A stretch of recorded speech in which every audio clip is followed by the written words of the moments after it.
We could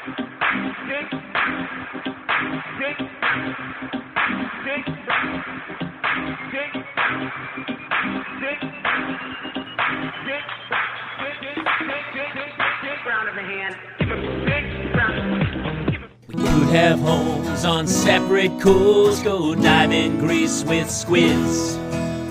Could have been so bleeping rich, but instead we had kids. They won't smile for a photo, they won't eat the food we choose. That's why we're heading to the Parents' Lounge to drown ourselves in booze. Every day we're more exhausted, we haven't slept in years. They hit me in the nuts so bad, my eyes filled up with tears. And yes, we'd like to fake our death and go off of the grids, but the truth is we are softies and we truly love our kids. So join us every Tuesday night to laugh at all our pain. Evening in the Parents' Lounge is the cure to staying sane.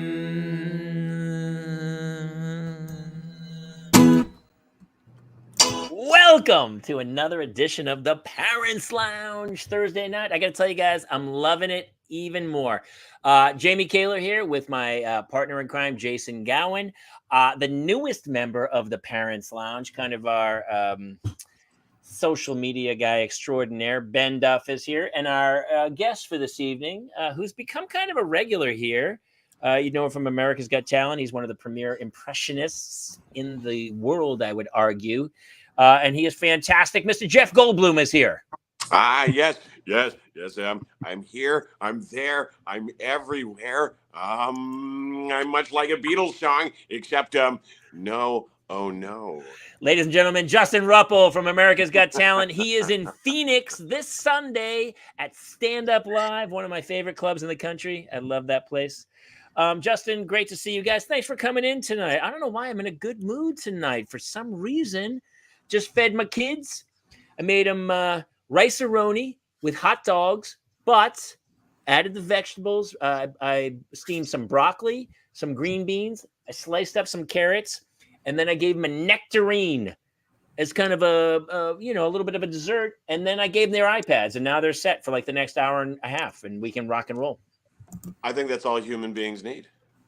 Oh, yeah. I mean, the rice-a-roni and hot dogs were, you know what I have to do? I have to give them the vegetables first and then literally go. And she goes, hey, can I get that hot dog? And I go, eat that broccoli, dude. And she's like, Yep. Yeah.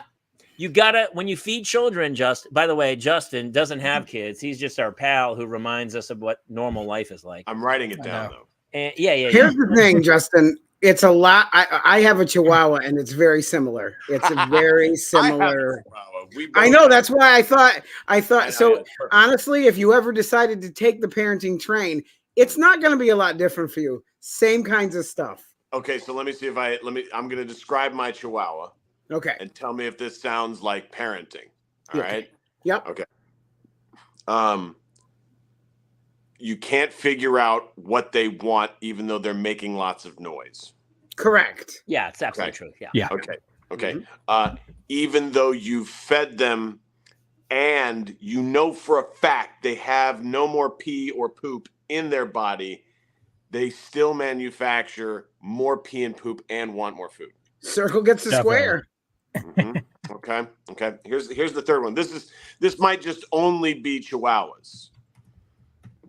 Late in the night, you'll be awoken by what sounds like crying, only for you to wake up, and then they go back to sleep, just like it was no big deal.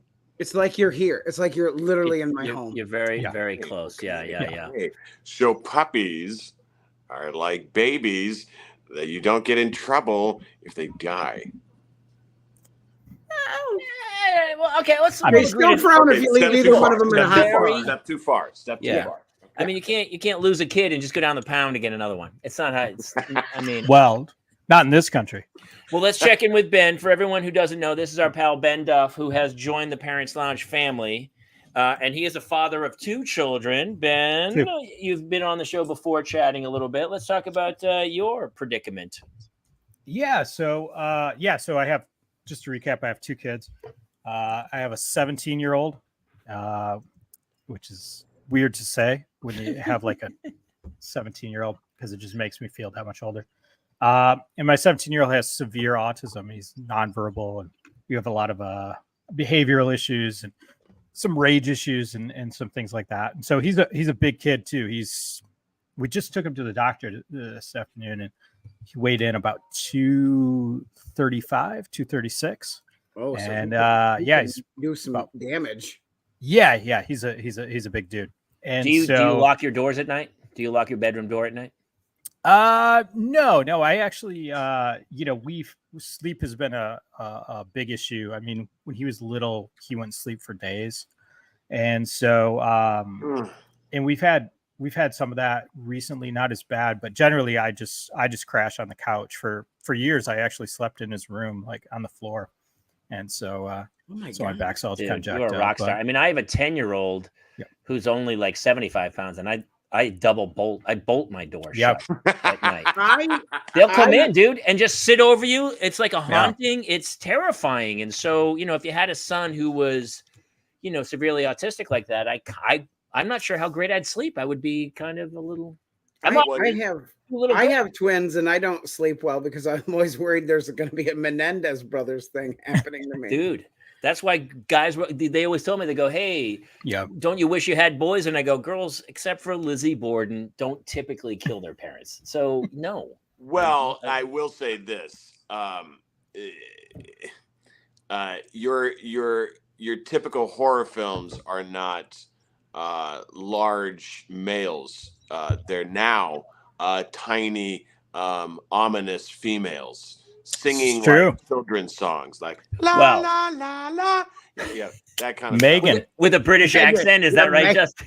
Right, and they're making kind of like drastic movements, like they're glitching. So yeah, I could see why you bolt your doors, Jamie. Also my girls are redheads, so that they are they're straight up children of the corn. Yeah, they are gonna kill somebody before their life. Bloody Mary. I mean, come on. Yes, thank you. Honestly, I should have named them Bloody Mary. That's really funny. Hey, I want to check volumes real quick because I feel like Justin's soft. Is that just me, or is he just soft, or is he speaking very quietly? I can raise his mic.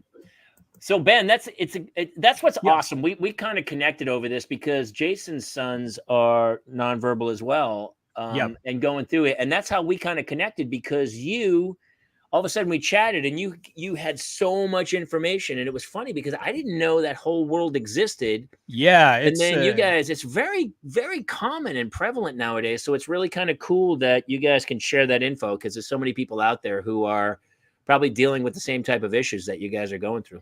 Yeah, 100%. Yeah, we've been at it for a long time, and Ethan, my youngest son, is whole different game. So that's kind of cool to have that. How does he react with his older brother? How do they interact?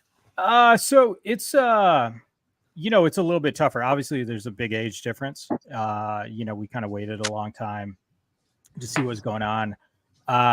Ethan is like just pure energy. He's got a big imagination. He just talks all the time.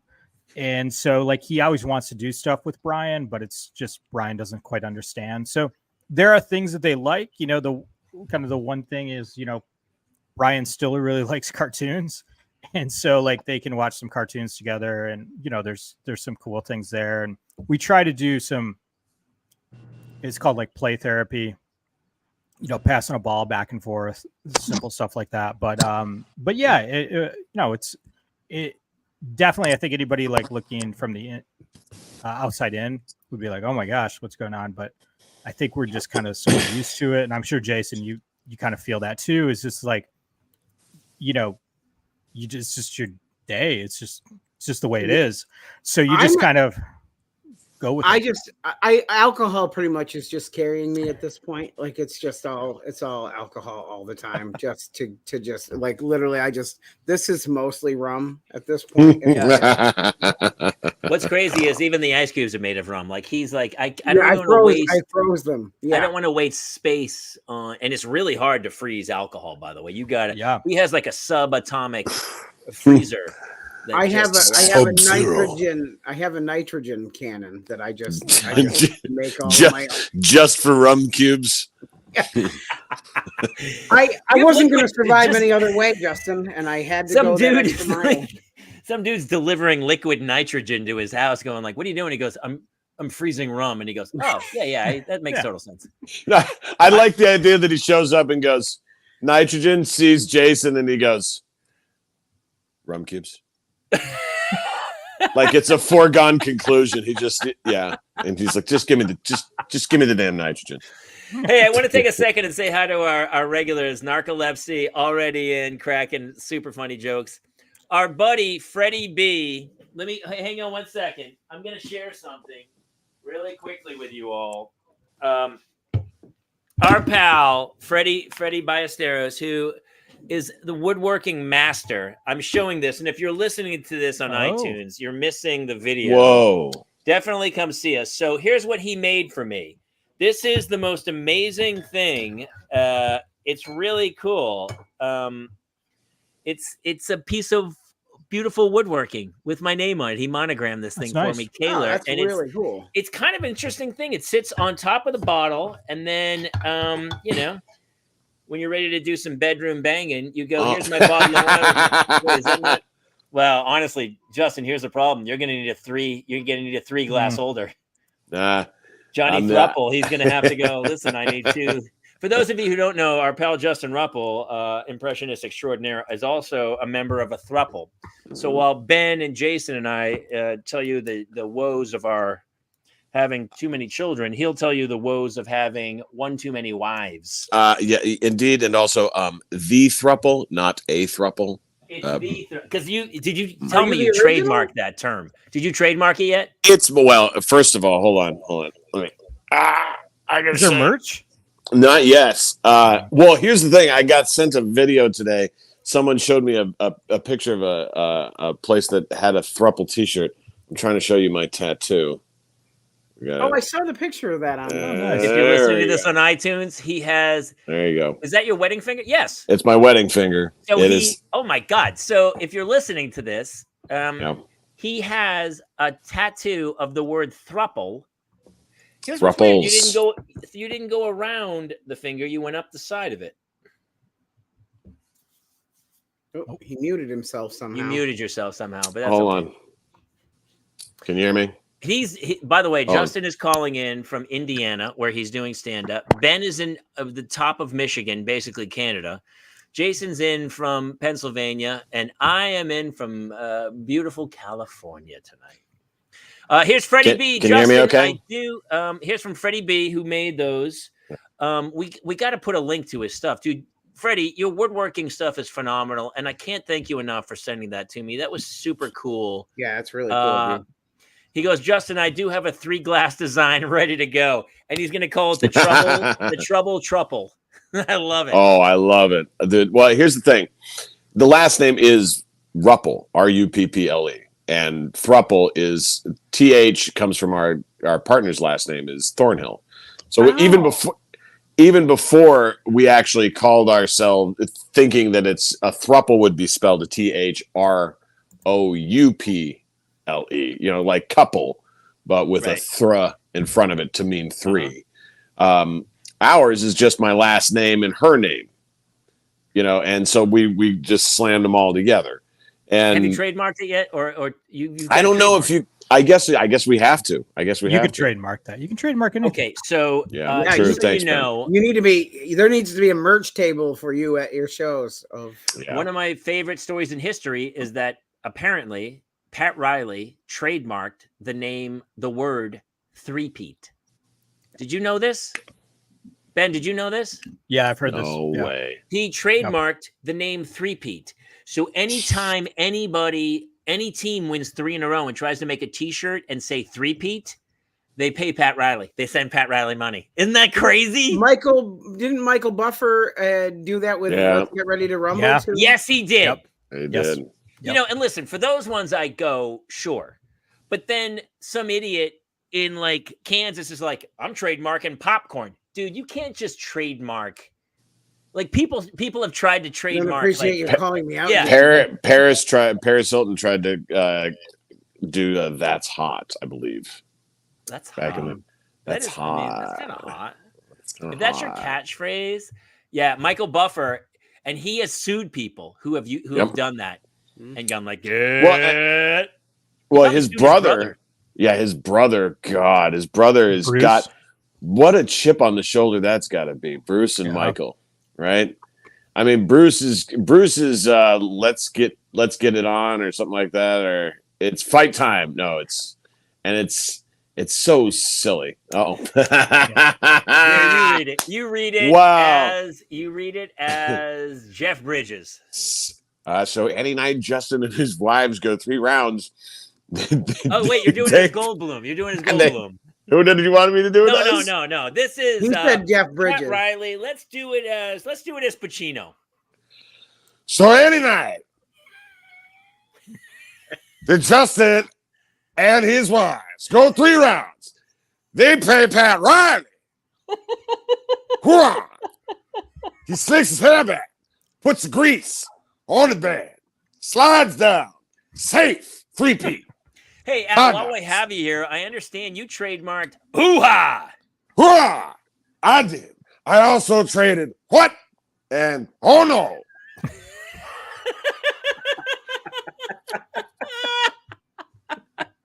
What would Jeff Bridges trademark? A lot of ins and outs. I traded in and out, which was weird because the spelling is very different, man. I don't want to go into it, but it's there. You get it.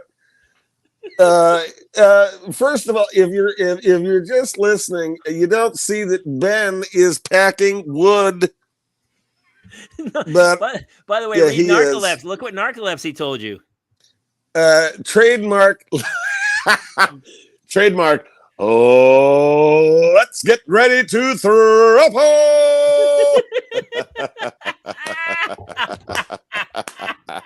There's your new entrance song, dude. Right, Freddie says it, dude. Wow. So here's what's great. Justin is coming to do our we do a Parents Lounge live show.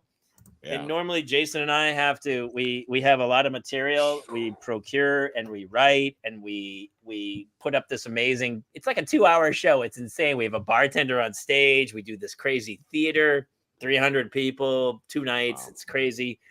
And then we asked Justin to come and now Jason and I we're like, what are we gonna do this year? And I go, oh, we're just gonna keep queuing Justin to go. Hey, what would Phil Hartman say to his kids on Christmas? Matthew, here's the deal. I went out and I bought you some toys, and then I put it all on black, and it turns out hookers are much better than Nerf guns. This is going to be the easiest show I've ever done. I'm literally just going to show up. I'm super pumped for it. So just VIP tables on Saturday night are gone. Whoa.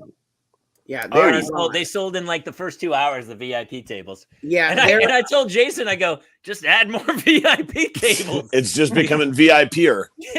Even some guy's going to show up and go, hey, I'm VIP. And they go, you're in the back row. Your audience VIP. From all the shows I've done, your audience on the StreamYard chat and everything is really funny. Like everybody is like this. It's a killers. I mean, Narcolepsy is a monster. We keep reaching out to go, hey, come do the show, dude. Come do the show.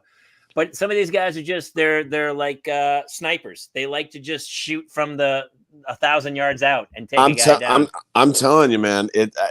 I have so many friends in my life who are not comedians who make me laugh until it hurts, and I always say to them, "Come on stage, like just come on one time, just one time," and it's like I'm offering them heroin. They're like, "I can't do that." You know what happens?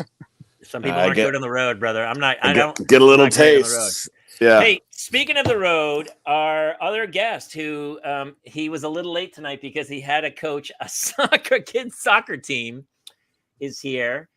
I don't know how much we can talk about. We SAG-AFTRA's on a strike. I work on his show. He's actually my boss in a way. He's on a show about say there was a city in Washington State. Issaquah. No, it's a different Bellevue. city. No. No, you want to try again? I believe it's SeaTac. Oh, the second half of that. Right. Yes, exactly. Thumbtack. Yes, exactly. And say you had here was their pitch for the show, which is quite arguably the greatest pitch ever for a television show. What if we had a fire department in the rainiest city in the United States? That's how they sold the show. Honestly, Broken Lizard, Beer Fest, Club Dread, Super Troopers 1 and 2, a litany of shows. Traveling comedian extraordinaries. I love this guy. Steve Lemme's here. Hi, Steve. Hey, what's up? Hey. Oh gosh, the mustache is back in full view. Yeah. Groucho Marx. The show's called Tacoma FD. I'm just clarifying. That's right. I was wondering about that. So I'd forgotten. It's on right now. I'm not. Tacoma FD is on right this second. And if you aren't, by the way, if you don't have it recorded, then I want you to turn this off and go record the show. It's on True TV. Season 4 is airing now, and all the other seasons are on HBO Max. It is, aside from My Boys, it is the funniest and most fun I've ever had in this business. And we talked about it before, and everyone's like, "Oh, you can't." I go, "I don't give a Those guys have brought me into this world. I'm so thankful. And dude, this season is so blindingly funny. So anyway. Thank you. It's great. Now, I heard you guys talking about, Justin was talking about trying to convince people to get up and do stand-up. I've had the same thing where they look at me like I've got a tree branch growing out of my head, and they're like, no fucking way. I have to say, though, because they're terrified. They're terrified of going up there and bombing. But, there's an irony there, because I found that the very first time I ever went up on stage, I had to do 15 minutes. And I went out there, and I thought, like, my first joke, I was like, this is going to fucking kill. And I went out there, and I threw it out there, and it was a fucking brick. Cricket. Where was this? Where and when was this? This was in Los Angeles at the Improv Olympic.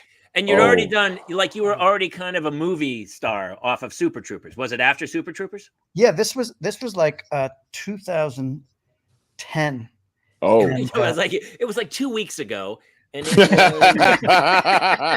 actually, it was earlier tonight. That's why I'm late. And I still hurt. From it. Well, but like Broken Lizard, we were going to do a stand-up tour. Yeah. And only 2 of the guys had ever done stand-up. And so it was like, oh, fuck, here. All right, we're going to try this. And so we were each responsible for 15 minutes. And I went out there and I bombed. But I'd been so scared to do stand-up my whole life. And I went out there and I bombed. And I came off stage. And I was like, that was fucking incredible. That was amazing. Like, and actually, the irony I've always found is that when you're stand-up, you're sitting there, you're putting your 45 minutes together, whatever it is. And then you can do it in your sleep. And then, and now you're just kind of connecting the dots. Whereas the real thrill of stand-up comedy is trying a joke out for the first time. Yeah. And if you get the laugh, that's awesome. And if you bomb, it's also a very powerful feeling. Mm-hmm. But like, I found bombing for 15 minutes to be the most powerful moment I've ever had in stand-up.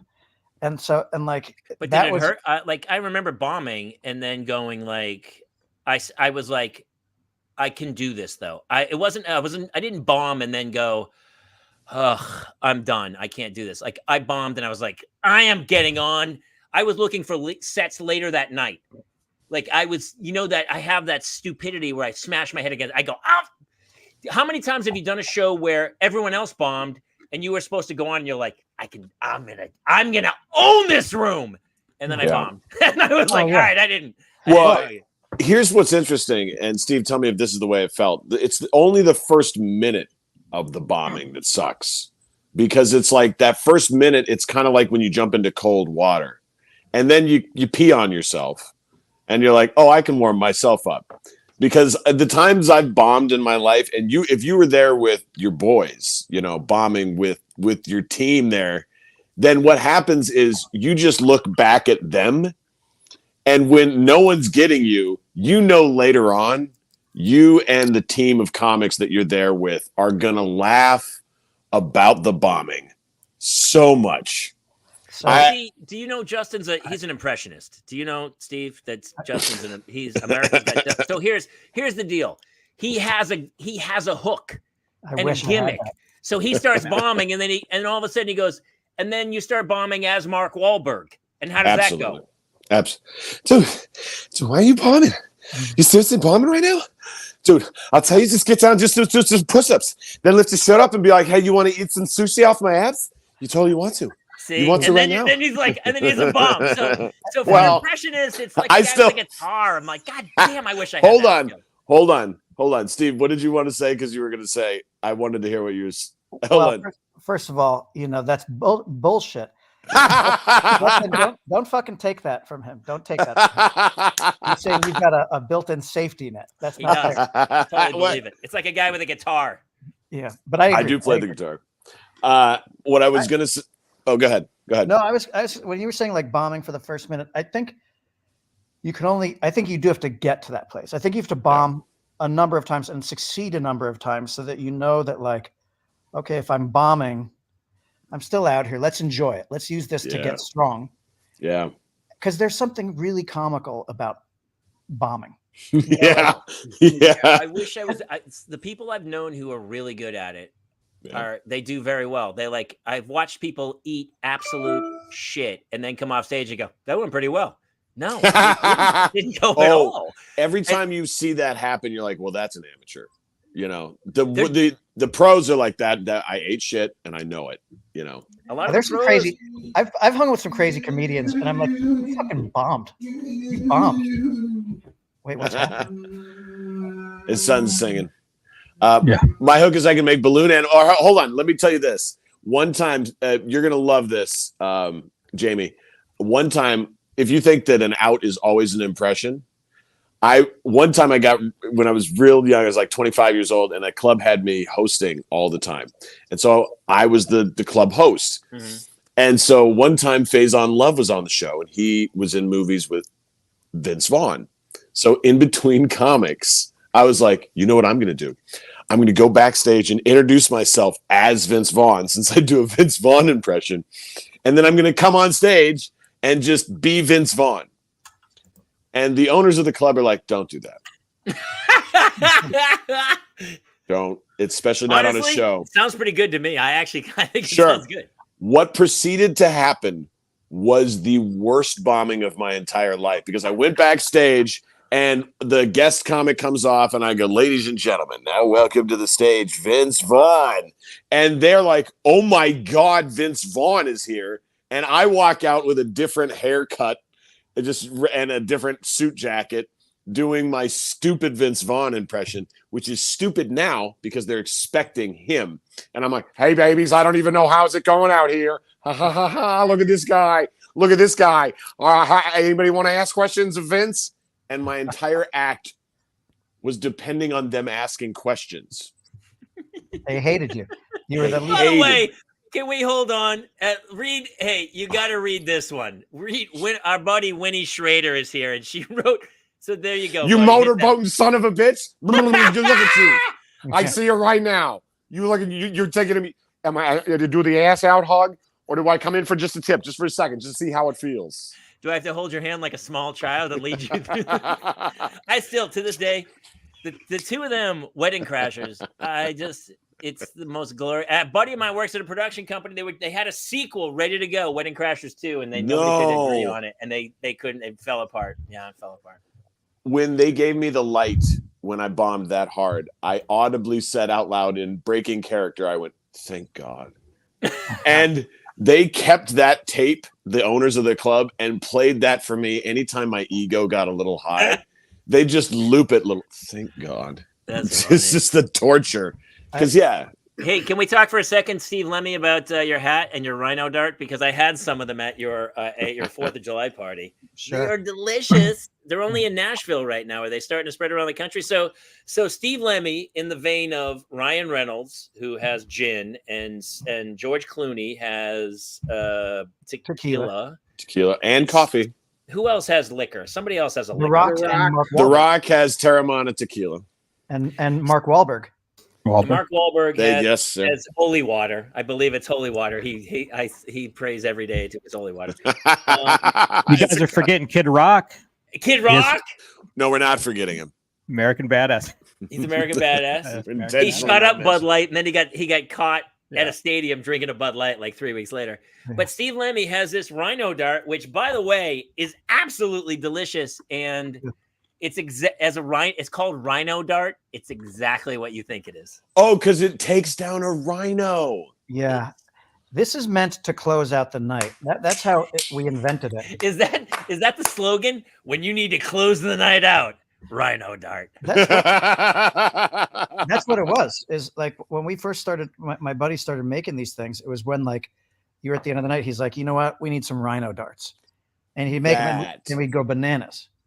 That's genius. And because basically it was like an extra strong margarita, but he would put wildflower honey in it so you couldn't taste the alcohol. And you'd be like, this is fucking awesome. But it's not meant to start a party, which is what happened. No. And that was people were pretty fucked up. Let's just say, what would happen if you did start a party with it? I did. The 4th of July, a few of us did. I got there and he goes, here, have a rhino dart. It's like 2 p.m. And I was like Will Ferrell in Old School after he got hit with the trank dart and he falls into the pool. I was like stumbling around going, dude, I'm hammered. You're crazy, man. You're crazy. But honestly, it's really good. It's kind of got, we got this like health feeling to it of like, it's like, oh, is this like a health drink? Well, you don't taste the alcohol. Yeah. Steve, if your slogan isn't, it can take down a large farva, I don't know what you're doing with the marketing. It takes down a large farva. It feels like a lawsuit from Heffernan coming. And by the way, Heffernan was going to come tonight, but he couldn't make it. But we're going to have Kevin on soon. And Kevin's a lawyer, so he's very litigious. Did you know that? Hey, by the way, you go, oh, Kevin Heffernan, he's the goofy guy, farva. Passed the bar, practicing lawyer, New York City and Connecticut. Cornell, not Cornell, I'm sorry, Colgate, and then he went to, I don't know where he went to law school, passed the bar, was practicing law when they made Super Troopers, I believe. Is that no, Puddle Cruiser. Not even at that point. It was like he passed the bar and then gave the law. He gave up the law and started. He almost didn't take the bar, and his dad was like, "Why would you bring the ball to the 1 yard line and not punch it in?"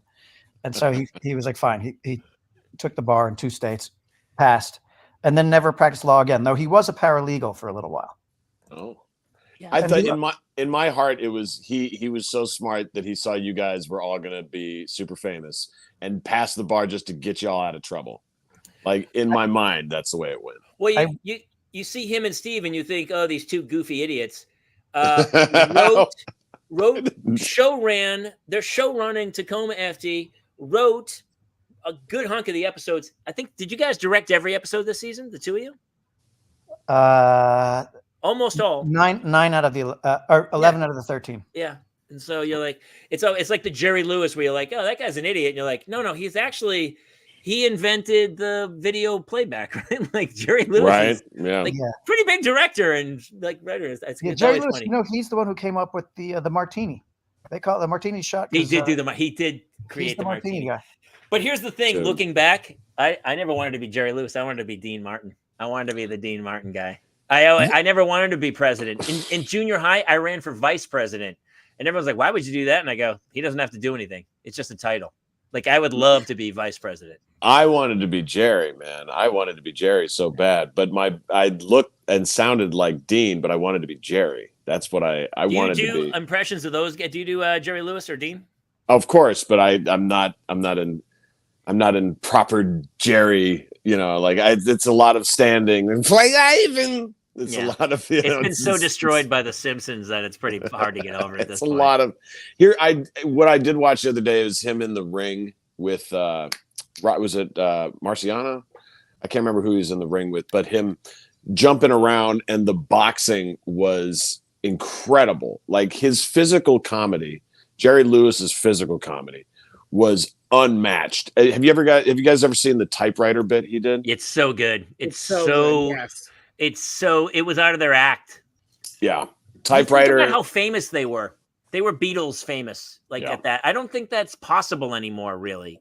You can't. No, it can't be. Like Mr. Beast has whatever 40 million followers, but at that time to be that famous, I watched that Brooke Shields documentary. Those days are over of like being that famous on Earth. Everything's so niche and whatever all over the place. Well, unless you're Taylor Swift. Unless you're Taylor Swift. Yes. Musician. Well, she might be the closest we'll ever have to Michael Jackson again. I mean, in that way.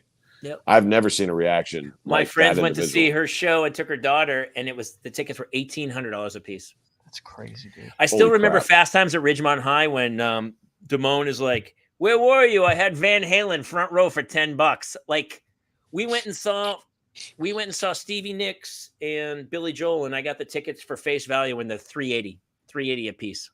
Yeah. When did tickets get that expensive for concerts nowadays? It's crazy, right? Well, I think the answer is actually, have you seen a Taylor Swift concert? Well, apparently her show is ridiculous, but I don't care, man. $2,000 for I'll tell you when. I'm going to tell you when. It's the internet.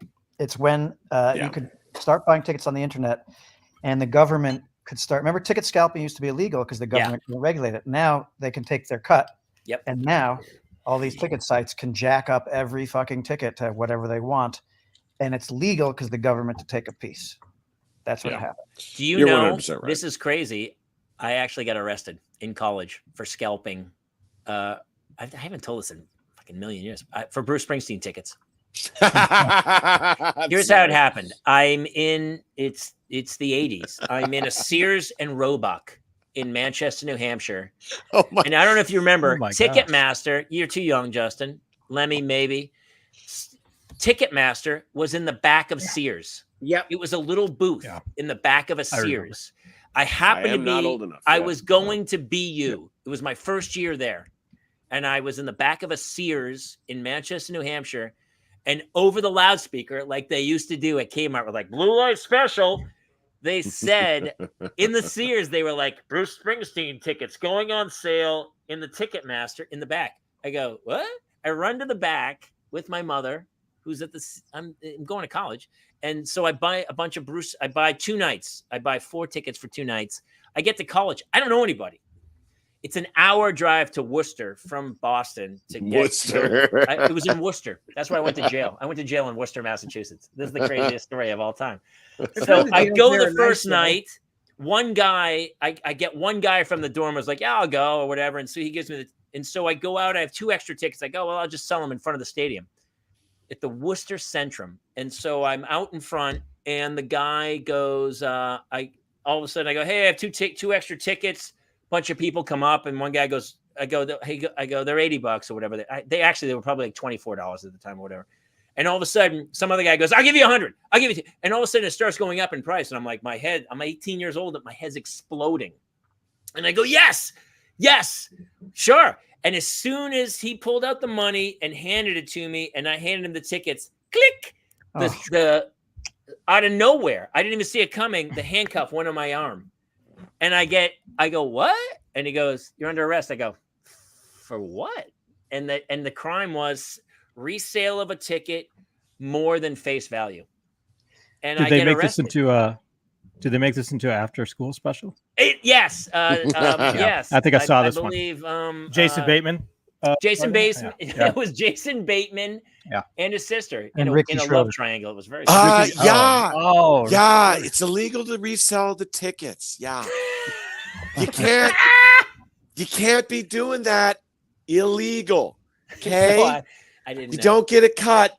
Not fair. You're gonna spend the night in jail. Okay. Can't hit your tea time in the morning. Not gonna happen. Yeah.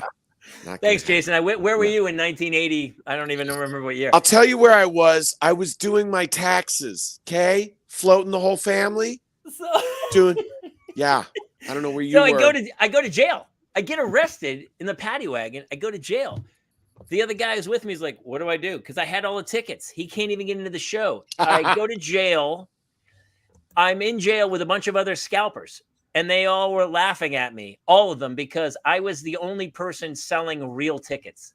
They were all selling fake tickets. The scalpers were rolling laughing at me. They hold me in jail until the concert's basically over, right at the end, like 2 hours or whatever. And then they release me. I don't know what to do. I'm out. I'm in Worcester. So I call my cousin who's he's at Worcester Polytech out there. And so I call him and I say, hey man, this is what's happening. I got arrested. And this is like payphone. There's no cell phones. There's no cell phones whatsoever. And so I call him. He comes and gets me out of jail. I go to a frat. He takes me to his school. We go to some crazy frat party. We're hanging. This story goes so. We're hanging with a bunch of girls. It's kind of a good night. I'm actually like, it's turning into a really good night. My cousin falls downstairs and breaks his ankle. Oh, Jesus. We go to the hospital.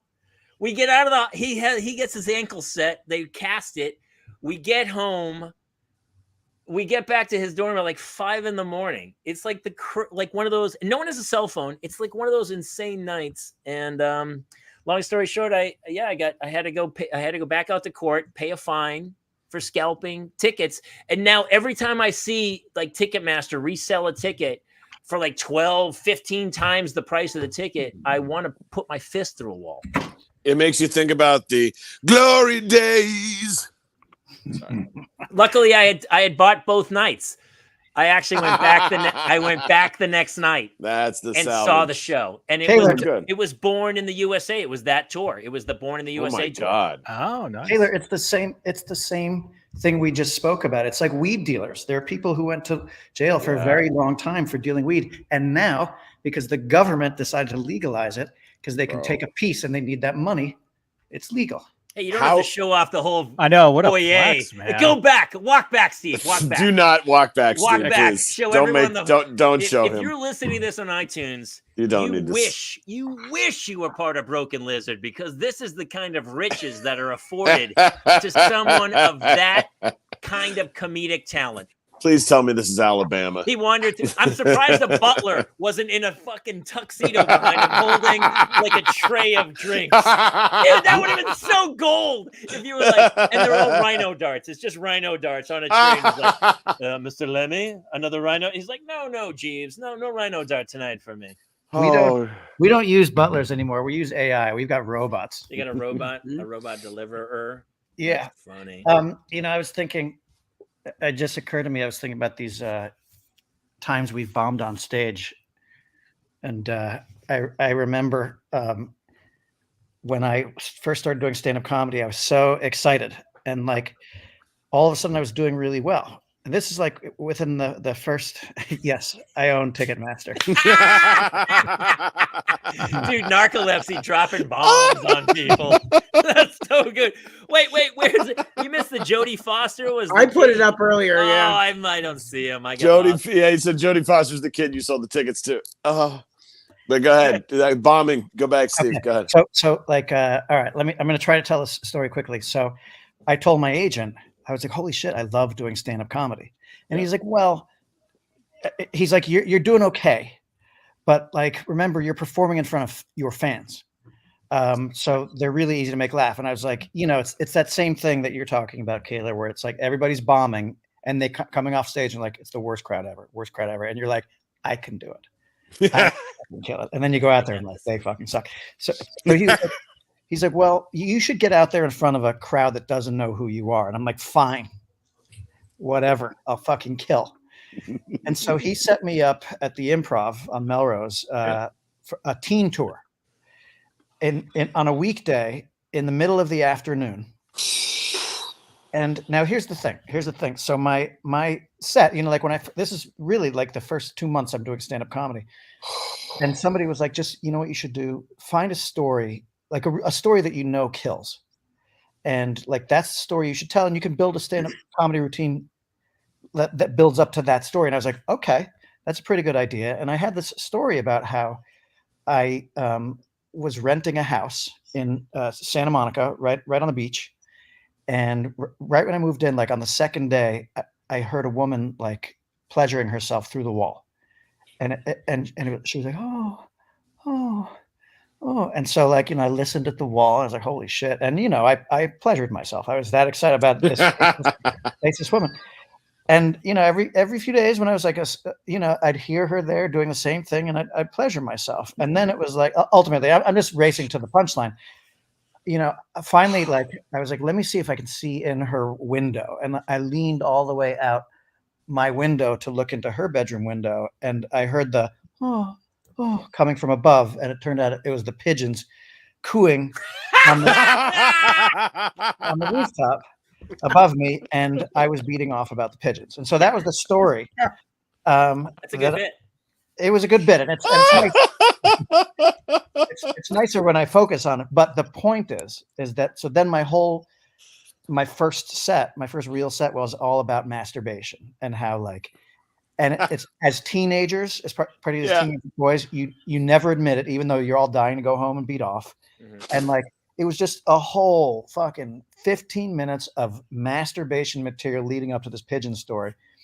And I get out there in front of a room full of like kids from New Jersey who were like, they took a school trip to Los Angeles and to Hollywood.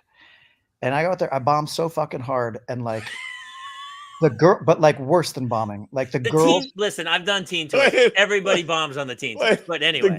The girl what? The girls are looking at me like I'm fucking hideous. You are. You'd be canceled today. If you did that today, somebody would post a clip and you'd be canceled. Steve Lemme of Broken Lizard talks about jerking off in front of high school kids. But was Chris Hansen in the wings or waiting for you after stage? That's so funny. Chris Hansen just walks out.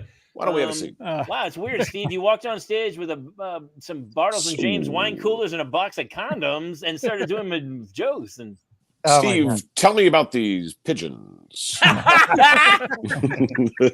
Well, I wish he had been there to get me off stage faster, because I did the whole 15 minutes and like it was like the girl, like, and teenage girls can't even hide their disgust. So that reminds me of a crazy story of my window in Santa Monica that I've never told, and except for close friends I've never told us on stage. But I lived in Santa Monica, actually 3 doors down from Whitey Bulger. I used to see this old guy with white hair and a beard and a Red Sox cap walking his dogs, and I would go, "Hey, Boston!" And he'd go, "Ah!"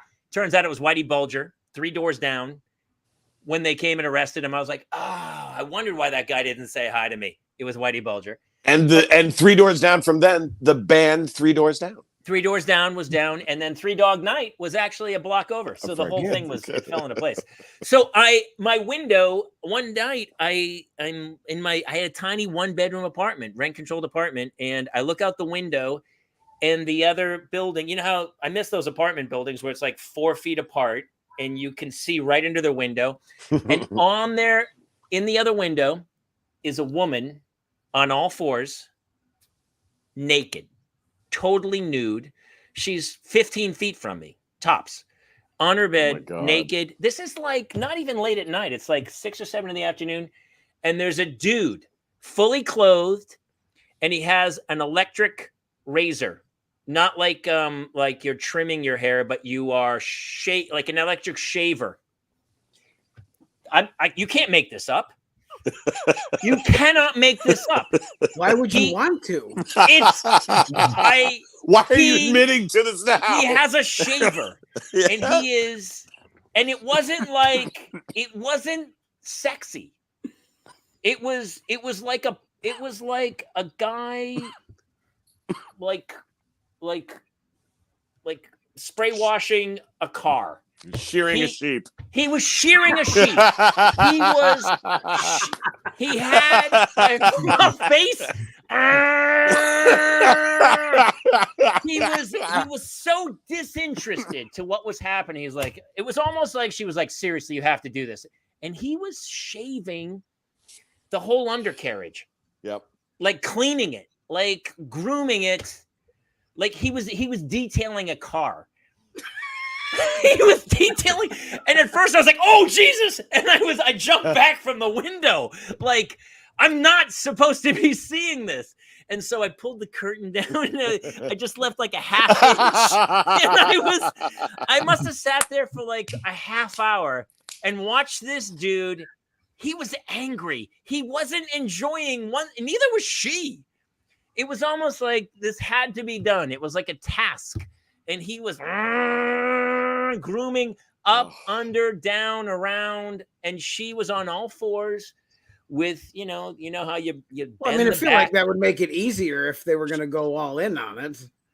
I was like, part of me, I wanted to be aroused, but I was also, part of me was so angry that he wasn't, nor was she. I wanted to yell across the little 4-foot alleyway to go, dude, you got to get into this. Dude, commit. I totally forgot this until you told that crazy. I remember, like, I did call a couple friends and go, dude, you're not going to believe what I'm watching right now. This is the most insane thing I've ever seen. And he was like, just grooming. She was like, maybe that's what he does for a living, and he doesn't want to bring his work home for it. You know, he doesn't even live there. She hired him, and he showed up like a masseuse. As a groomer, like a pet groomer. Oh my God! And, should I cancel the sheep shearing tour for when you're here? No. I'm already signed up. I'm already paid on that one. I'm involved on that. Have you guys ever been? I think I do think that's what is so. Like my kids watch these crazy videos where somebody's talking over somebody else. Like they're showing a TikTok video, and then there's a girl who's like, "Oh my God, is that a squirrel? Is that squirrel running up a tree?" And she has like 24 million followers. It's Sniper, S Sniper or whatever. And my kids love her videos. And I do think there is something so enticing about voyeuristic behavior. Like we are drawn into watching other humans do crazy things, right? You guys have heard about the NPC trend on TikTok, right? No. Oh, you guys. Oh, when the people like imitate video game characters. Yeah.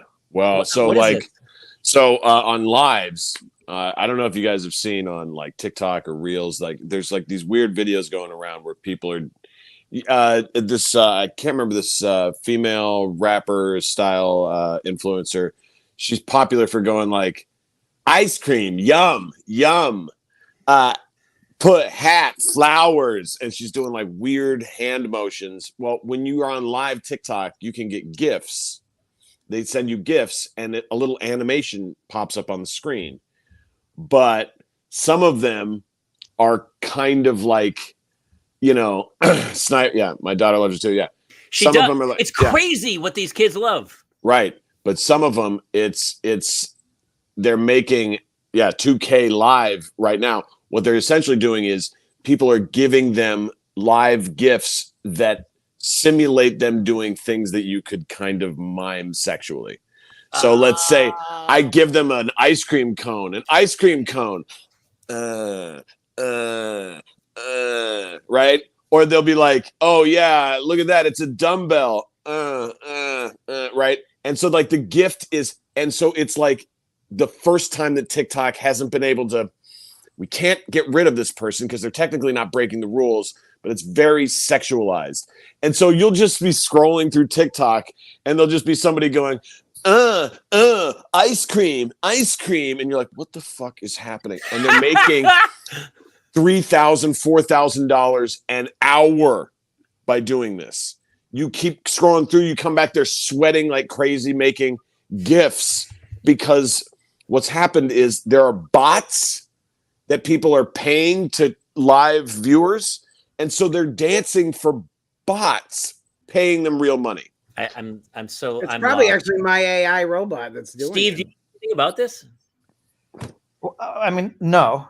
I want to, though. I mean, that sounds like I'm trying to figure out, because my brain doesn't work like this. Like my kids. Hold on, narcolepsy.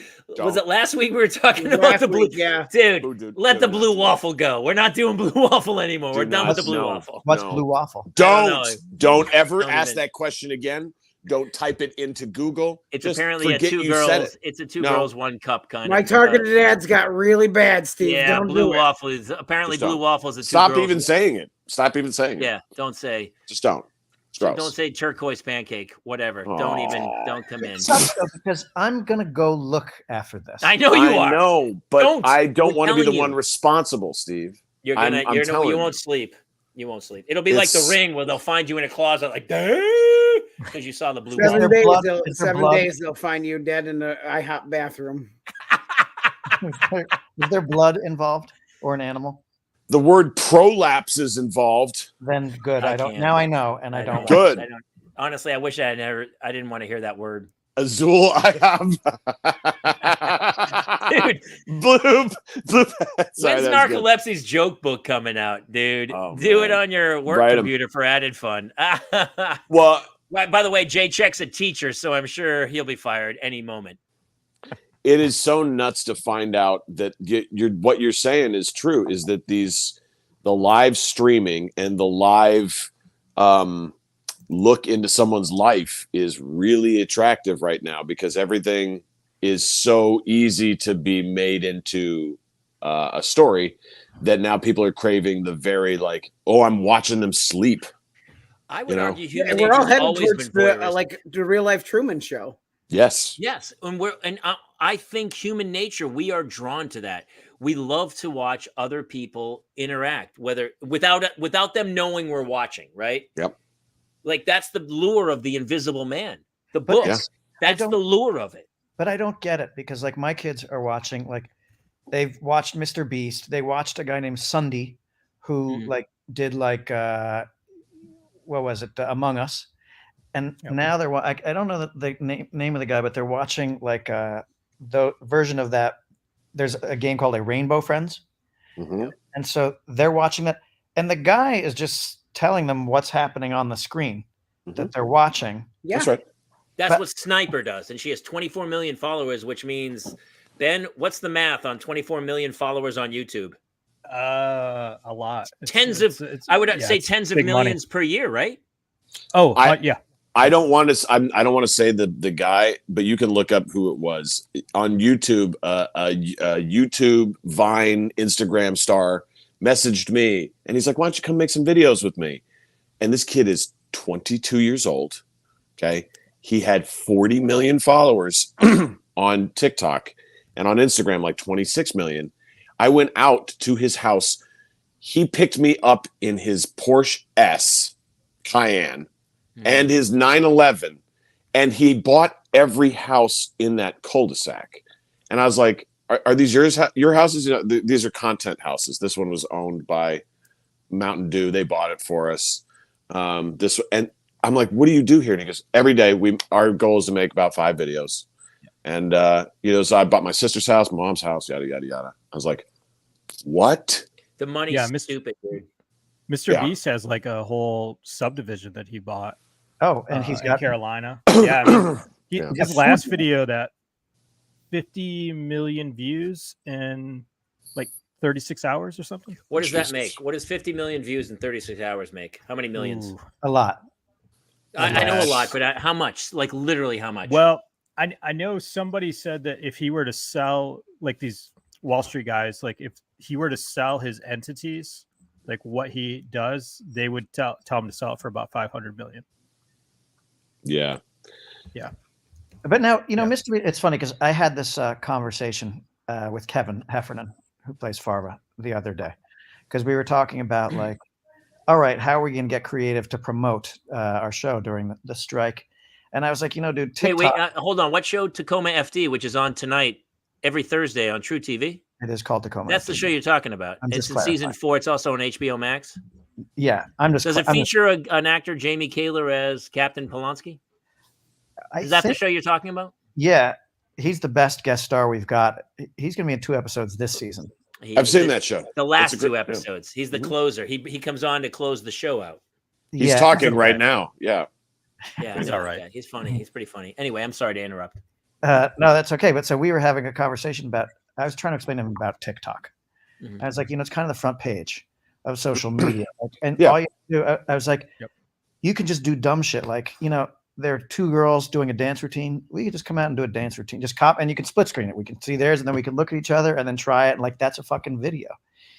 And he was like, you know what? I don't want to do that shit. And I was like, well, hold on a second. I'm like Mr. Beast. My kids watch Mr. Beast. This guy like makes videos. He's got, you know, like he just makes all this content and he's making money and he gets the word out there. And he's like, let me tell you something. I don't know who that guy is, but he wishes he was doing what you're doing. I'm like, no, he's not. And he's like, no, he wishes he had a TV show. I'm like, no, he doesn't. He has a better TV show because he can do whatever the fuck he wants. Like I've watched now with my kids. Sometimes he'll have a game show and families are competing for $100,000 and he does that. Other times he's just dropping shit from a crane. Other times he's giving people their hearing back and giving people money. And I'm like, actually, what he's doing is he's got complete control. He can do whatever he wants. And he's making a shit ton of money. I was like, our goal is to try to get 2 million people to watch our TV show. He's got fucking 20 million people watching every week. He's that famous. And he's like, Kevin was like, well, maybe he's the wrong example. And I'm like, yeah, he's the wrong example. He is the wrong example. Well, listen, if Mr. Beast was 52 years old, yes, Mr. Beast wishes he had a TV show. But my kids, they don't think that way. They think it's the same as like when Sid Caesar was doing TV in the 50s and movie stars and movie people were like, television, what the blank is that shit? And all of a sudden TV was the deal, man, because it's over. These kids they're making so much money on YouTube. Why would they ever go back to TV? Well, here's a fun game to play. So, by the way, you know, I have found some comfort in this because, like, when I was a kid, you know, we were watching like Three's Company and Too Close for Comfort, and it doesn't really matter. My father, who is from Argentina, as Jamie knows, yam. He likes eggs and yam. Yeah, he would come in to the room, wouldn't even look at the TV, and he'd be like, "Hey, what a stupid TV show are you watching now?" And I'd be like, it's fucking Three's Company, you know, and he'd be like, it's a stupid. And he was totally joking.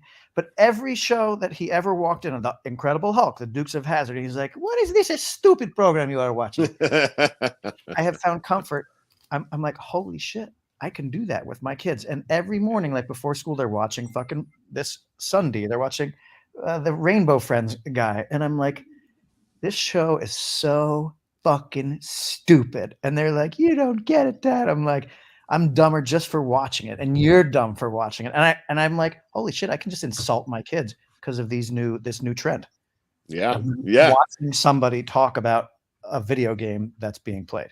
My father never watched TV, and I didn't realize it until years later because the problem was you couldn't pause it. There was no recorded. Like if my father wanted to watch a show Thursday night at 8 p.m., he needed to be in front of the television Thursday night at 7:59. And if kids were like yelling in the background or something, you can't pause the TV. And so I think the dude just lost it. He was like, I can't even deal with this crap. Because nowadays my kids, when a commercial comes on that they can't like fast forward to or something, they start throwing shit at the TV. They're like, what is happening? Yeah, but that was the power of that box though. Well, it's like when the commercial break happened, you had to fucking run to the bathroom or run to the kitchen. And people be like, it's coming back on. And you had to. We got the luxury of that. Everybody in this cast right now was part of the modern TV structure. Yeah. But if you go far enough back to the beginning of the sitcom, Burns and Allen, right? The birth of the sitcom, George would come out in front of a red curtain and go, hi, everybody. I'm about to do a play. My name's George Burns. This isn't really real. My real wife is Gracie Allen. We're going to go pretend that we're husband and wife, even though we are. Well, Tonight it's brought I don't remember that. He said that? Oh, yeah. Seriously. And from each episode, and then he'd go, tonight we're sponsored by Winston Cigarettes. That's right. And Carnation Evaporated Milk. So we're going to do some lead. Of the... And so, like, sponsored by lead. And he'd go, are we asbestos? Are you covered? Anyway, and then the curtains would open up, and he would walk back to like a circular stage, and they would do kind of like like they'd be like, hey, Gracie, and then like halfway through the first act, she'd go, have you had your cigarette today? That's right, Winston is a full flavored cigarette, and that's what we're doing now. That's what TikTok is now. Yeah. Everything is what I just said. It'd be like if my successful videos on TikTok are ones where I go, I'm about to show you 15 celebrities in the car. So I'm doing the burn setup, and then I go, here they are. Boom. And at the end, I go, here's the thing I'm selling. And they're like, good. He was honest with me. He didn't bullshit me. He didn't say, you know what I really like in the morning? They don't want that anymore. They want it raw. They're like, do you like the product? Good. Get out of here. Great. Is it a thing? Is it funny? Tell me what it is. Yes, no. And then because everything's so instant. And that's a famous, Kirk Douglas has a famous quote. What's the wait, hold on. What's the difference? Here's the difference. That guy back then was the only guy doing it. Yeah. And so that's true. And he had to go through this whole labyrinth to get to do that. Yeah. Now anyone can do it from anywhere. Right. Yeah. Yeah. He would come off stage. I don't care if he was married or not. He'd go and he could have any woman in the country. Or dude. It doesn't matter. He was the most famous dude in the country. That's right. And now, yeah, you're right. And now there'd be like 10 million people watching, and they could all talk about it the next day. Whereas now we can mention the person you just said, and we don't know who the hell that is. That is, and that is so crazy. We have 57 million subscribers, and I still I didn't know Mr. Beast until recently, and somebody said Mr. Beast. I go, I never heard of him, and they go, oh, dude, he's a monster. You heard about that kid they arrested for inciting a riot in New York? He's some video game streamer. I'd never heard of him. I hadn't even heard of him either. And he gave away some PlayStation 5s, and they arrested him for inciting a riot. I'm like, see, it's easy to incite a riot and get somebody arrested, but he doubled his followers overnight. That's inherently my God. the problem. The one little girl, Little Tay, they came out, there was a thing, Little Tay's dead. And I was like, oh, that sucks. I'm sorry, who's Little Tay again? And they were like, oh, she's a huge influencer online. And I go, oh, now I know who Little Tay is. And then 2 days later, oh, Little Tay's alive. Did you not know Little Tay's alive? And I go, I didn't know who she was. I didn't know she had died. And now I don't know Little she's Tay. Alive. But I guarantee, here's the problem is, we're creating this society where you're driven to do the craziest thing you can do to draw people in. People are running on stage. They're throwing things on stage. They're looking for the viral moment. They're looking for that 1 second of I'm going to fuck the world up for 1 second so that I can get everyone to look at me. And it's a train wreck. Rome will fall. Here's the problem for us. Is that whenever we talk about the new thing, I know we don't like because it's different from the way we had to do it. We're the old fucks. I know. Oh, yeah. And we sound like the old fucks. But you can't. Well, here's any of those people who way to go, granddad. Yep. Well, that's the problem. Okay, boomer. Well, here's the good news, because I'm just a couple years younger than you guys. I think by 2 years than you, Jason, or something like that. Yeah. And I'm in Trine University, and I'm at a campus where there's 18 and 22-year-olds, and the good news is you will like this version of it, because all they want you to do now to be funny. When I hear the older generation be like, it's so hard to do comedy now, I'm like, no. All they really want you to do is just really be really honest. Don't set up, punch. Don't do anything. Just tell them how you feel. Tell them what's going on, what really happened to you, and embarrassing quickly, And as long as you do that, you're okay, because I've done 107 college shows in 3 years. Right. And every single one of them, I can't do regular jokes. If I go into regular jokes, so the other day I was doing, they're like, oh, jeez, no. It's a different sense of humor. Yeah. It's the same. When I first came to town, I remember I was at the Laugh Factory and everyone was doing autobiographical Richard Pryor stuff. And Tom Dreesen got up, who's arguably one of the greatest comics ever. He used to open for Sinatra. Yeah. He's older. He's 20 years older than me. And I remember watching him, and he was doing 1960s jokes.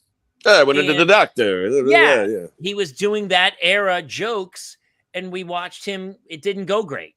Yeah. Because the audience was like, hey, old timer.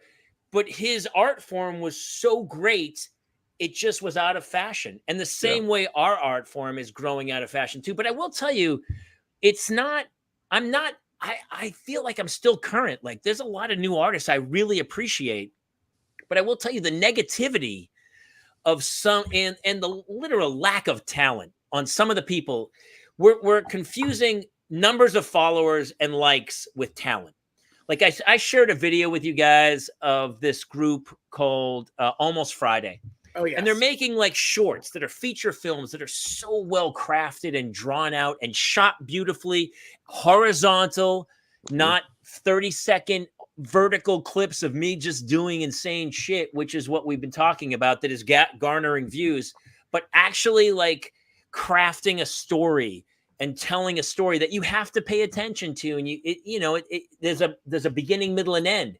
And I think that craft will eventually come back because that is storytelling. And we've got lost in the moment of this just insanity that people are following and liking that are making people a shit ton of money. But I do think that will eventually fade where people just, you can't survive on that. Here's the good news. The people who are just watching stuff, they need those makers. They need those creators to have something to watch. Yeah. And the people who are, when you're like, there's no talent, there's nothing happening. I don't want to make it sound sad, but what those people really do is they offer a digital friend for people who have nobody else. I do think that's right. That's really perceptive, dude. That's really, I totally agree. Exactly. There's a lot of, I find the only people when I'm like, who's watching the guy who's going, what's happening here? Okay, what's he doing? What's going on here? And I'm like, that's literally, and they're just watching like an internet video of something really happening, but there's this just like attractive person, guy, girl, whatever. Yeah. And they're sitting there, they're like, oh, did that just happen? And they have millions of followers. And then the other day I got really high, and I was like, "What? Oh my God! I know what's I know." I was like, "What? I know what's happening. These kids don't have a cool friend, and these people are attractive, and they're sitting in the nicest chairs, in the cool lighting, and they've got all the stuff they want, and the headphones they want, and their hair looks nice, and all this stuff, and they're like, oh, did you see that, man?" And they're looking right into the dead camera. Did you see that, bro? And they're like, I did. And in order to see it, all you have to do is pay him a little money. And then when it ding, then the follower goes, oh, thanks, Brosef22. And he's like, oh, that's me. Oh, yeah. And now there you go. That's it. That's all it is. That's like you just gave a TED talk, and I loved it. You're absolutely right, man. It's not entertainment. Sure. It's voyeurism where people want to be. And when I got into acting, I didn't want to be connected to everybody on earth. I just wanted to do my craft and move on. Yeah. But it's not the way it is. You have got to be eyeball to eyeball and connect with people. And then they feel like, and honestly, it's been a problem with stalkers and people feeling like they're entitled to like Drew Barrymore's life and go like, well, remember we connected online. I thought we were friends, and it's like we're not. No, dude, it's not how. Bro, it works. I'll make you guys feel really good though. I do impressions, and when we're talking about the millions of follower peoples, the streamers or whatever, no one ever asks me to do an impression of Mr. Beast. No one ever asks me to do an impression of any of the streamers. No Jake Paul, no any of the Paul brothers. What about the Broken Lizard guys? Can you do the Broken Lizard guys? But that's my point. Yeah, is. These kids today, when at the end of my set, I'm like, hey, just shout out impressions. And they said, do Arnold, do Walken. The references, I've had several references to multiple Broken Lizard films. They are watching what their parents watch. Yeah.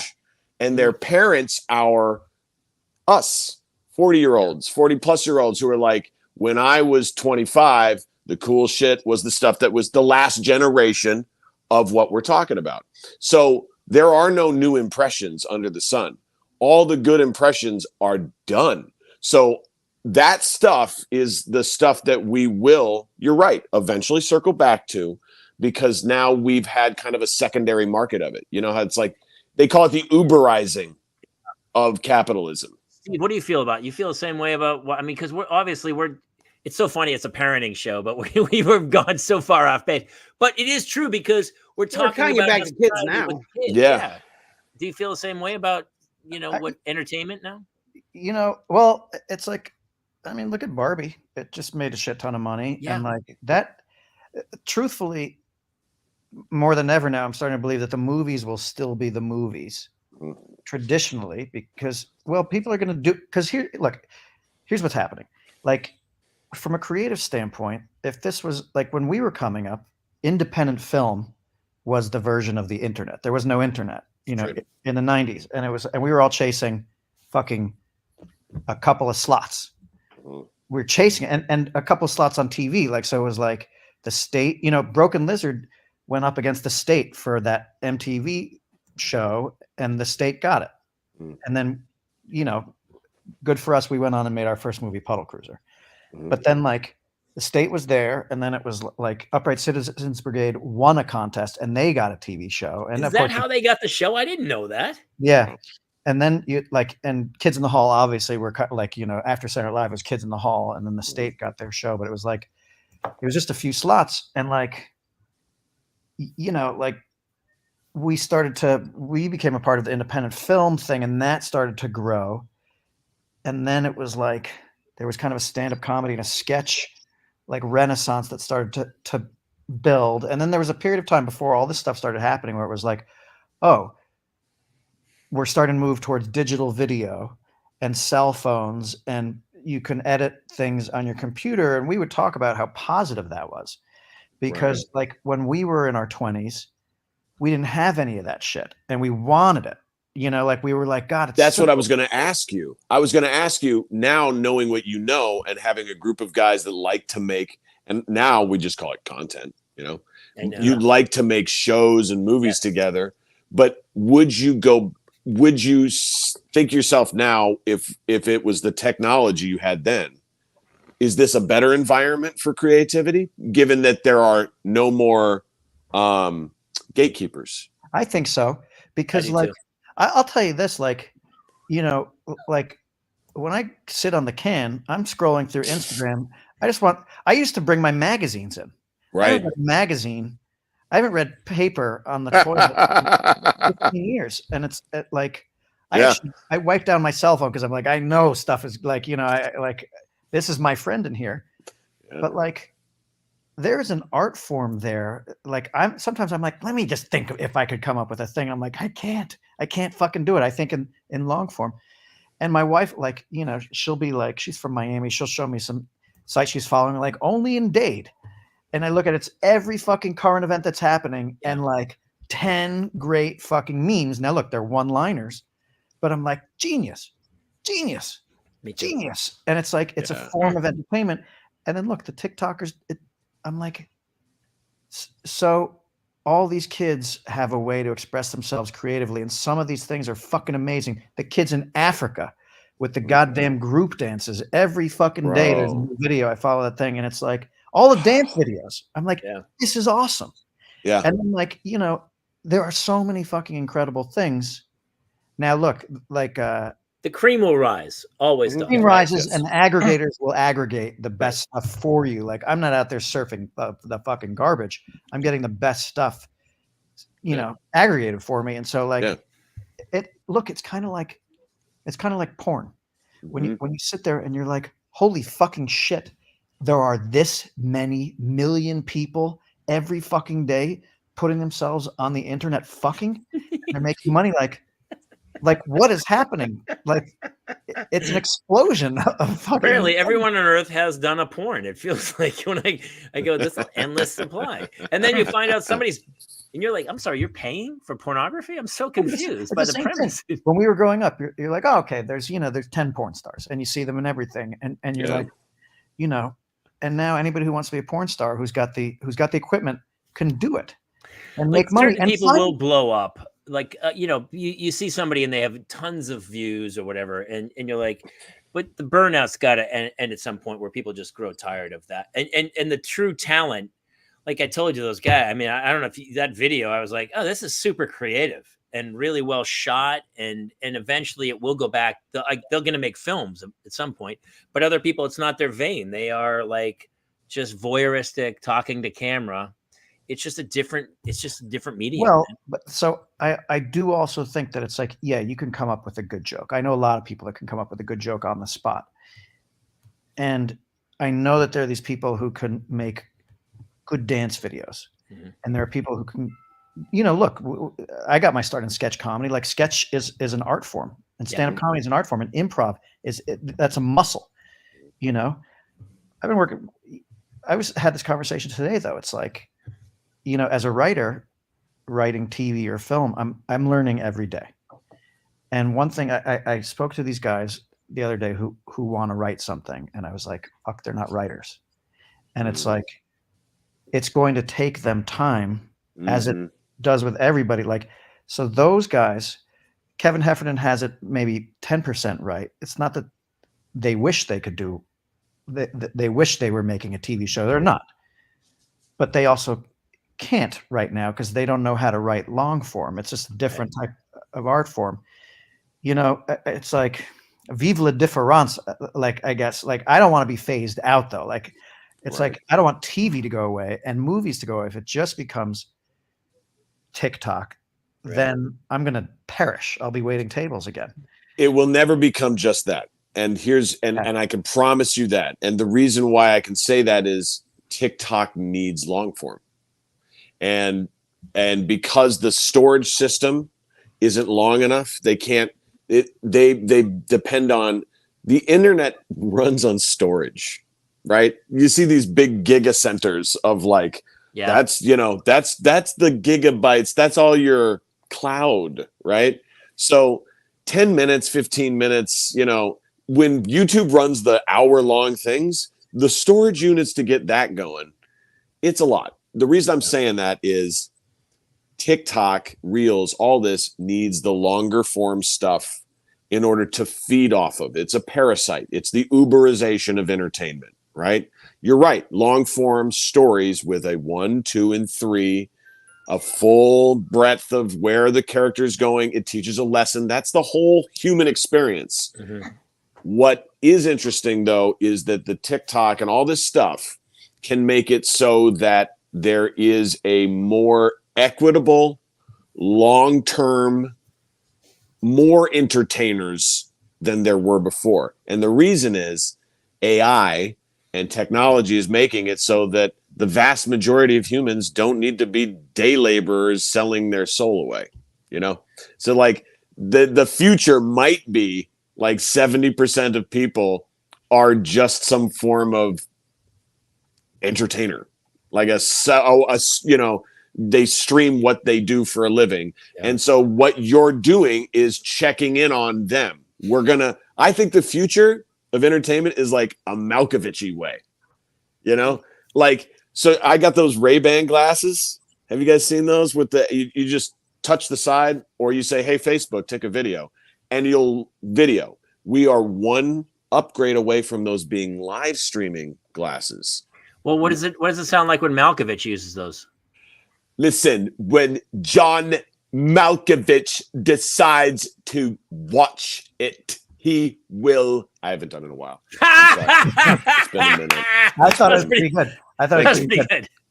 I will not there you go. stall with you. It's a lot of yelling. You know what it is? You know what your Malkovich impression reminds me of? It's like a fine, like my wife makes fresh ice cream at the house, and she is experimenting with cereal flavors. And so what she does is she soaks the cereal in the milk, and then she uses that milk to make the ice cream. And like Cocoa Puffs ice cream. Well, so your Malkovich reminds me of the Apple Jacks flavored ice cream, because that ice cream, like, you taste it and you're like, what's that? I know it's good. What is that? And the more you hear it, you're like, oh my God, it's fucking Apple Jacks. And that's what your Malkovich was. I was like, it's there. I can hear it. It's fucking Malkovich. Bro, all right. If you like the Malkoviches, then let me give you the subtle impressions, because the subtle ones are my favorites. Because only actors like the subtle ones. Here's the subtle ones. When I get over-exacerbated, I sound automatically like Steve Martin, and no one does a Steve Martin. Oh, so if for a second I just get a real run-up on everything I do, okay? It's just a little bit of that, and if it's just what you, I would appreciate it. And those are the little ones. It's like, okay, no one ever does a Steve Martin, right? So that's a Steve Martin. Check this out.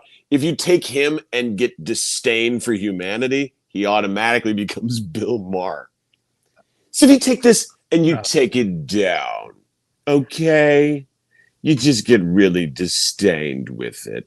All right, I don't want to talk about that. Not my fan. It's the same voice, just very... I will tell you though, like most impressionists have a voice in the higher register, but yours is very low. Yeah. You're like, you do manly impressions of Oh, dude. like if Steve Martin, like his dick was hairier that day. That's Hey, how about Morgan Freeman reviews Super Troopers? I remember the first time I saw those boys. They put that syrup to their lips and they cup their balls. And I thought to myself, that's how you grow hair on your taint right there. I'm glad we're back to talking about dick hair and taint hair. That's where we want to be. We got lost in civilization and entertainment. Dad impressions. Here you go. My dad sounds like Eugene Levy. And that's how he sounds naturally. Like he just sounds, because my voice it's a low voice, but my dad has like that nasal. All he has to do is go up a little bit, David. You know, Justin, I want to talk about dick and balls. And ball hair. We are talking about ball hair, right? My dad is from Argentina.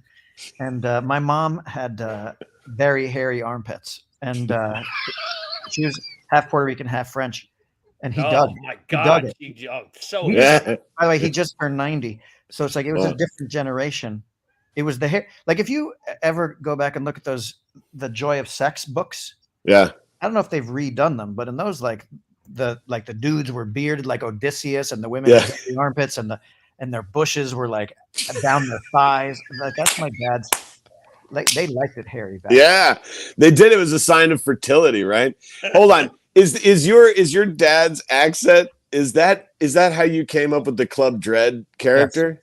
Oh, I love it so much because from my entire life, anybody who's named Penelope, I call Penelope. Because a Penelope. Yeah. He does his dad. His stand-up act is great, and he has a whole bit about his dad ordering. What is he ordering? So jam and cheese. Yeah, jam and cheese. So he's fluent in English. Yeah. But a few years ago he came out here, and the word for ham in Spanish is jamon, but it's spelled Jamon, jam on. Yeah. And he just had a brain fart. He said, we went out for breakfast. He said, I would like a jam and cheese omelet. And the waiter was like, I'm not going to do the whole routine, but he was like, I think you mean to order. And my dad goes, Cht. When you can speak Spanish as well as I can speak English, then you can correct me. A jam and cheese omelet. And I was like, Dad, it's actually, he's like, Cht. When you can speak Spanish, then you can correct me. A jam and cheese omelet. And the waiter looked at me, and I was like, fuck him. Do it. Bring it. And so he did. 10 minutes later, he brought out a steaming hot omelet and put it in front of my dad. And the whole fucking restaurant, like the bus boys were like, the chef was looking out from the kitchen, and my dad took one bite, and like sweat started to roll down. And I was like, how is it? He goes, it's delicious.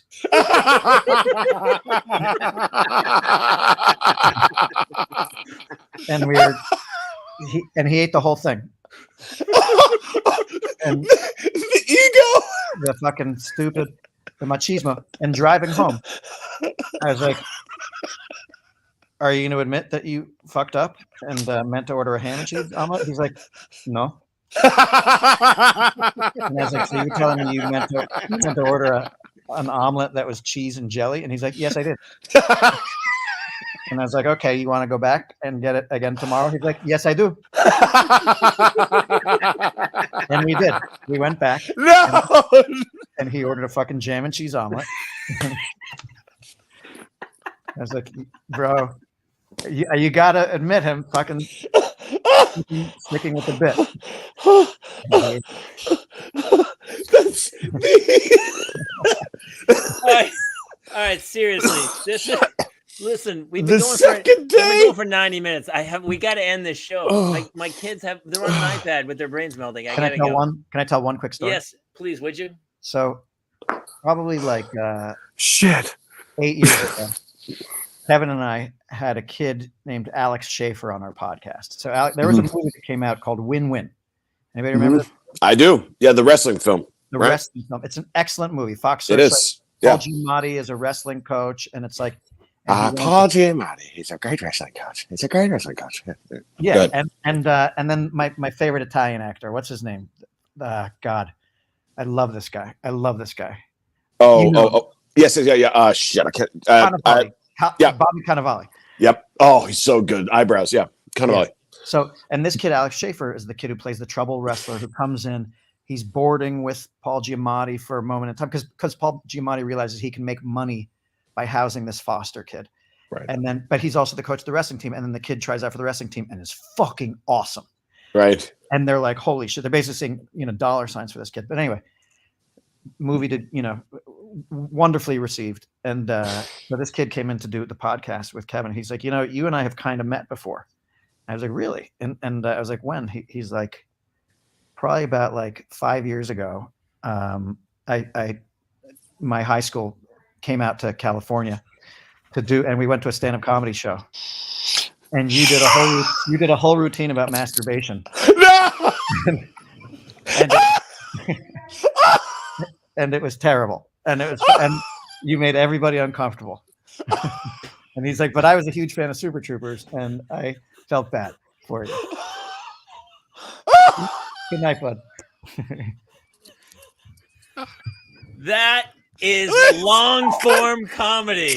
Look who brought it home at the end. Oh my God. I love you so much. Oh my God. That's the callback of the century. Holy shit. For people who do 60-second videos, you wouldn't understand, but that's called a callback. Dude. What just happened? We all saw it coming. I was like, wait a minute, is he bringing this home? Oh my God. You landed when that you plane. said I came out to California, I was looking around to no one in my hotel room. Like, are you seeing this? Are you seeing? Oh, nobody paid. Shit. Nobody paid you. All right, hey, really Num. Before we leave, let's have Alan Rickman tell people to follow and subscribe us. Would you, Justin? Here is the deal. I need you to follow, like, and subscribe to the Parents Lounge. Yippee-ki-yay, motherfucker. Holy shit. That's the best one. I could listen to that forever. Thank you, bro. I miss him terribly. I don't know anything, but I had such a blast. We didn't talk about anything parenting. No, nothing. It didn't matter. But it worked out okay. Sometimes it's a break. Sometimes it's just a break from parenting because the parents work way too hard, man. We don't need to talk about parenting. We've talked about this before. Yes, I've been on here like 4 times. We've never talked about parenting. No, and that's honestly why I love having you. Last time it derailed directly into Hooters and booze. But here's the deal: when parents are listening, they don't. A lot of times they're like, "Dude, I'm sick of children. Let's talk about other shit." And so, thank you guys. Honestly, thank you to everybody for coming on tonight. This was so much fun. I only had one disappointment this week, which was that Steve his wife didn't make a sandwich for us to guess the ingredients. Wow. But by the way, that was one of the most incredible things. Justin, I was talking about how it was we were talking about Father's Day, how she makes me this incredible sandwich. She's a great cook. She makes me this incredible sandwich and how I had it for breakfast. And I think the thing was, I was like, and I actually think she's making it for dinner for me tonight. And Kate was like giving me a fucking hard time. And all of a sudden my office door opened and my wife walked in and put the sandwich I was right down. Mm-hmm. And it was so well timed. Listen, Steve, we've talked about this before. Was it a jam omelet? You chose well, my friend. Obviously, it shows what a fucking mother you are, because your wife's a smoke show, and she also like brings you sandwiches. Sandwiches down that staircase we saw him walk. Come on, down in the. I'll have a sandwich in the foyer. Is that something? Why don't we meet out on the veranda? My Maserati does a 185. I lost my license. No, I can't. Oh, that got sad. All right. All right. Listen, we got to go. This is one of the longest shows we've ever done, and honestly, a good one. I wasn't even going to end it, except I looked up and we've been talking for an hour and 40 minutes. All right. So this is a 2-part podcast for everyone who's listening. Maybe 3. We're not really sure. Steve, thank you so much. By the way, Tacoma FD, for the love of God, season 4. This is my episodes aren't on for a couple weeks, I don't think. I mean, you're going to be in I think we go into November. Dude, it's a blood drive episode. Well, actually, come on before we do. We'll do that night. Steve. The one before is the Kangaroo Court. You show up in the Kangaroo Court. That's an excellent episode. It's Steve, so good. Steve, Jamie, as members of that show, my uncle is a retired Bellevue firefighter, which is just 2 cities down from Tacoma. I've done stand-up in Bellevue. I know you have. You did it at our club Parlor. Yep, the Parlor. I was the host of the Parlor. So I wasn't the host back then. I was in LA at the time. But the point is, thank you on behalf of the Bellevue Fire Department for making them look good. The mustaches are fully on representation. And on behalf of John Grace and his entire team, thank you for the representation. Then I thank them for their service, because doing this show for the last 5 years, I've met so many firefighters now. And what's happening? Is there somebody over there? I was trying to point in your direction, but I'm stupid. Oh, okay. There we go. I've met so many firefighters, and they're solid people, and the stuff they do, people don't realize what they do, and they don't realize what they see, and they don't realize what it does to them, and they don't realize first of all, how important these people are to our society, and the price they pay for being that. So I thank all firefighters for their service. There's some strong shoulders, man. There's some strong shoulders these days, and everyone else is running away, but they're running into it. And I have one of my best friends, and my daughter's best friend's dad is a huge firefighter, and so I agree. It's a noble cause, and it's great that they've also kind of drawn, like, they love your humor about the whole thing. Like, it's really, you guys are really close to a fire unit. I mean, I'll be honest, as somebody who's grew up around seeing a lot of firefighters, you got really close. Well, and that's what they said. They're like, and these hour-long dramas that they all they focus on is like the emotional and like the calls and stuff. But 90% of the time we're in the station fucking busting each other's balls and bored as hell and trying to entertain ourselves, and we're together in the same room for 72 hours at a time. Sometimes they're like, we have to keep ourselves entertained. So if you're listening, definitely go check out the show, True TV. It's on Thursday nights. Set your DVR, and if you want to watch the first 3 seasons, they're on HBO Max. It's so funny because it's really one of the best sitcoms out there today. I'm just so proud to be a part of it. So thank you to Steve Lemme for coming to join us. Thanks to my pal Justin Rupple from America's Got Talent, and from the Parents Lounge team, Jason Gowan, Ben Delph, myself, Jamie Kaler. Thank you guys for tuning in. Be sure to follow, subscribe, like, and if you know a parent who needs a good laugh, then maybe not this show, but other shows about parenting they would really enjoy. So be sure to share it. And we'll catch you next time. We have Pat McGann next Tuesday. We have a podcast out with Jared Reddick, Jason from we were on the Rockstar Dad Show with Jared Reddick and Gary Wiseman from Bowling for Soup. Awesome. You can watch on their YouTube right now. And our last episode is Andrea Barber, and she is that one's up from Full House, and she's on that's on iTunes. So be sure to go over to iTunes and check it out. Although if anyone has sat through an hour and 42 minutes of a podcast episode, you won the prize. Call me, and I'm going to come to your house and deliver a new refrigerator. Also, come see us live. Come see us live October 6th and 7th in Sayre, Pennsylvania. Justin, Jamie, and I will be doing stand-up comedy at the Sayre Theater. Tickets at BradfordCountyMovies.com. This is literally one of my favorite shows of all time. All right, we'll see you guys next time here in the Parents Lounge. Good night, everybody.